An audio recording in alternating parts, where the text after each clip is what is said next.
Mr. Hill, let me ask you what are the qualities a leader has to have? Well, I think first thing ought to be honest, and they also have confidence in their own ability, and they also have respect for the abilities of others. And as I say, I'm high on personal esteem, and also I think people should not be kind of low on ego. That's what causes a whole lot of problems.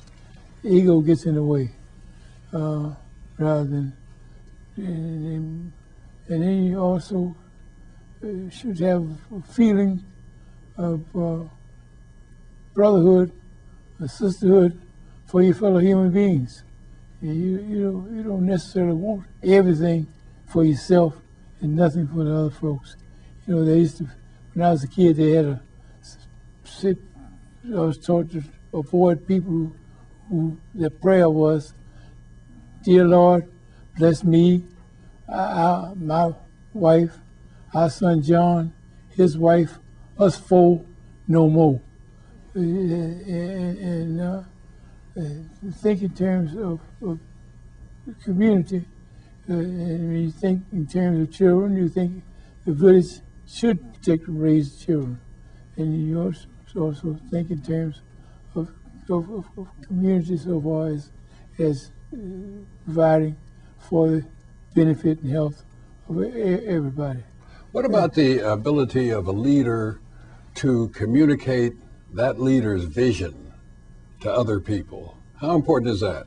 Well, I think that's great importance. But the only thing is, that is only helpful is when the leader has a good vision. For example, you know, they talked about the great communicator, Reagan being a great communicator, but his vision certainly was in the best interest of Negroes. So just because you got a vision and the ability to persuade people doesn't necessarily mean anything. I mean, for example, let me give you another good example. We're in the midst of the fight for desegregation. Dr. Billy Graham came to Union and made a speech. And when we came out of the building, a youngster ran up to me and said, "What is it, all bright eyes and everything? What did I think of the speech?" I told him I never heard nothing said so eloquently before, or some such words as that. It might not have been in the exact order of the words, but that was the purport of what I said. And that was true. But then I later learned that he had given an interview in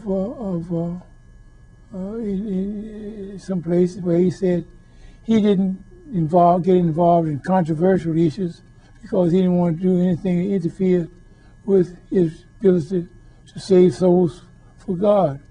But how you going to do anything constructive and not be controversial when a whole lot of people are burdened with superstition and ignorance? So I just never had any great respect for him for that.